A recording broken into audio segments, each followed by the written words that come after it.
Football is really a game of inches.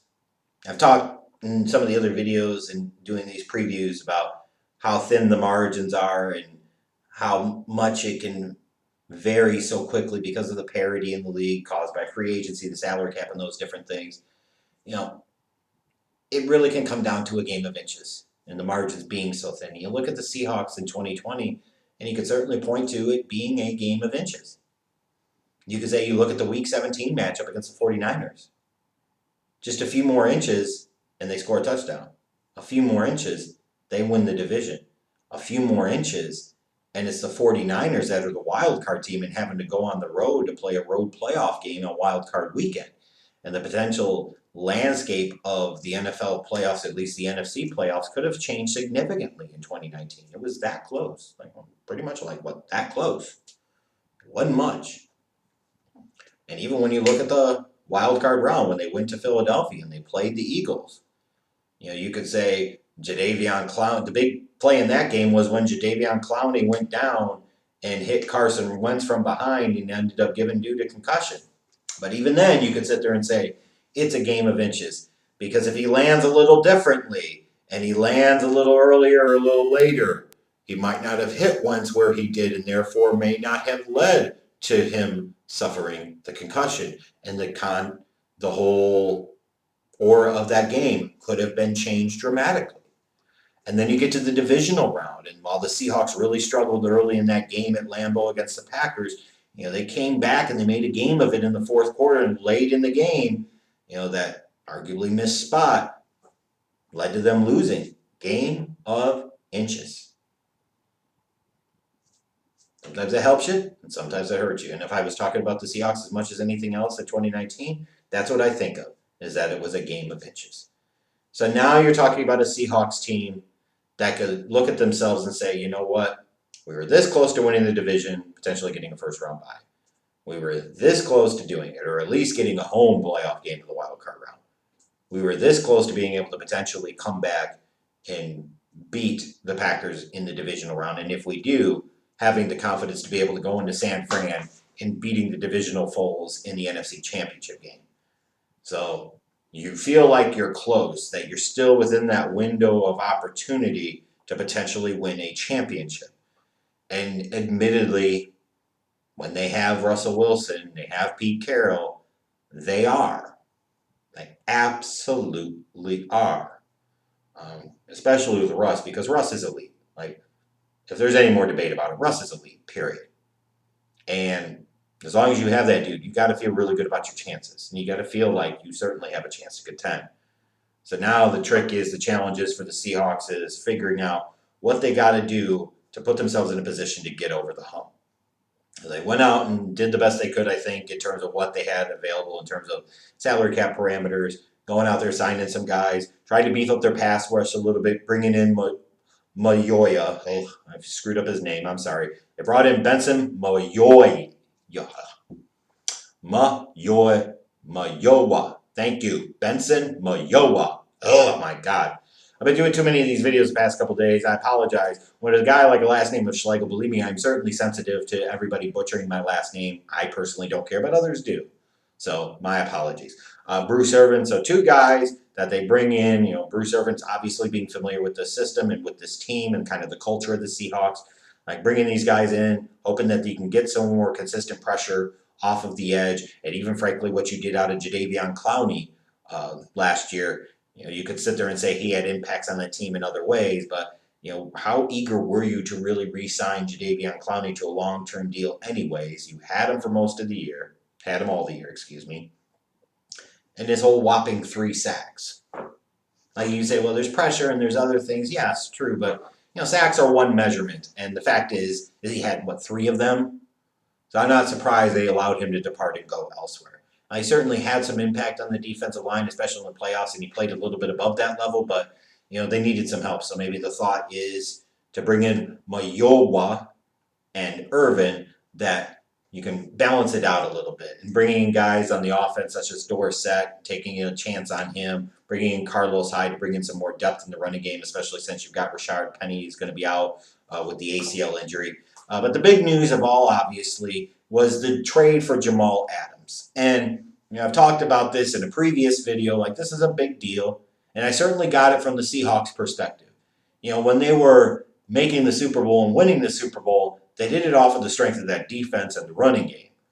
Well, you look at that defense, they didn't really have any impact players in that secondary. Shaq Griffin's nice, but impact player, big-time difference maker, he's not. Where you could argue back in the Legion of Boom days, they had three of them, and Richard Sherman at corner, and a pair of safeties in Thomas and Chancellor that certainly could be viewed as game breakers and difference makers. And they didn't have that. Jamal Adams comes in, and he is now that dude. They've got a guy to go with Bobby Wagner on that defense to give them another difference maker and a guy that could impact the game in a variety of ways. And when you also look at it too, honestly, you could say, you could create some salary cap challenges down the road. What the hell difference does it make? They're having salary cap challenges now anyways. What the hell difference does it make? Furthermore, you've already got your quarterback. You've already got your quarterback and you got him signed. Why not roll the dice? On top of that, it's not like the Seahawks have been, batting 1,000 or anything close to not sucking when it comes to marquee draft picks in recent years. So at least you could sit there and say you have a reason to believe when you've already got your quarterback, and that's a big piece of this, that trading for a guy like Jamal Adams, even though he's a safety, at least you can feel some type of comfort level and confidence that, hey, the 2 first-round picks we gave up to get him will actually return some type of value to the organization. It's not going to be a Fetty. It's not going to be Rashad Penny. It's not going to be guys like that. Or last year's first-round pick, LJ Collier. I get it. Looking at the draft, speaking of the draft, Jordan Brooks felt like a reach in round number 1, but I'm sure he's going to get an opportunity to get plenty of playing time start for that defense in year 1. It'd be nice for them to get him to make some impact there. Taylor, the second-round pick, the edge rusher from Tennessee, I believe is going to start the year on the bench, start the year deactivated. We'll see what happens. Damian Lewis was brought in. I think he's starting on the offensive line as a rookie. So this is a draft class that they do need to get some impact out of. And hopefully for them they could do so, especially if they want to get kind of past that second tier of playoff teams and really get into the true creme de championship contenders tier. But I think you certainly got optimism if you're a Seahawks fan. You've got Russell Wilson. And it's not just to say that one guy makes all the difference, but damn it, if one guy's going to make all the difference, he's got to be the quarterback. And it's unquestionable now. The Seahawks are his team. This is his organization. It's his locker room. And that's probably the best for all parties involved. And when you've got a dude like this, an elite level quarterback, unless you've got 52 other scrubs around him, you got to always feel good about your chances to potentially contend. This is going to be a team that you would assume with Chris Carson now adding Carlos Hyde into the fold, and then you've still got Russell Wilson as well. They're going to be able to run the ball pretty well, pretty consistently, which has been a formula for success for this organization during the John Schneider, Pete Carroll era. And then I look at the Jamal Adams acquisition. Like, the team was obviously missing a difference maker. They were missing a big-time presence in the secondary, and they got one. Does this make them the Legion of Boom defense? Oh, good God, hell no. But it certainly should make their defense better, and they hope markedly better. And I think it's at least going to make them a little bit better, and a little bit better Seahawks defense, a little bit better Seahawks secondary in 2020 could produce some really good results for this team.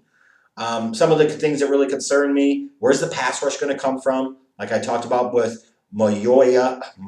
Jesus Christ, I'm so sorry. Mayowa and Irvin, and you bring back Jerron Reed, give him an extension. Like, do you think that this guy is going to have the season he had a couple years ago when he had 10.5 sacks or not? Where is that consistent pass rush going to come from? Is LJ Collier going to do anything? Is it going to be a kid like Taylor when he's healthy that can come in and give you something? If they can find some pass rush out of this front four, the scope and potential for this defense increases quite a bit. I also ask how the secondary will do with the Adams acquisition, like how much impact he's going to have, how much better is he going to really make this team. That, of course, remains to be seen. I certainly think he'll make them somewhat better, but he ultimately is not playing corner. And corner was a place that they were certainly vulnerable at key times last year. I still have some concerns about that. And then I look at some of the recent misses on kind of high marquee first, second round picks. You can only overcome it but for so long. You look at the Jermaine Ifedi pick. You look at the Malik McDowell pick. He was a second round pick. I know where Ifedi in 2016 was a first round pick. McDowell was a second round pick. He was a complete flameout. Rashad Penny was your first round pick and you look at him and you say, "Ooh, good lord, leagues." You know what I mean? And then last year, your first and second round picks, did they really contribute too much? In L.J. Collier and Marcus Blair. Um, a couple of those guys are still on the team, but not all of them. Penny again is out. So you're talking about, in theory, their first picks from the past 3 seasons or from 2016 to 2018 are not really contributing anything at all. I start to worry about these are situations where these picks are supposed to help kind of reinforce you and continue to keep you, in that spot and find you some other guys to build your team around. And they haven't been hitting on those guys in the draft. And at some point in time, I do worry that those chickens come home to roost. And I also look at this division, and I've talked about in some of the other NFC West previews, that this is a tough loaded division. The Cardinals are no joke.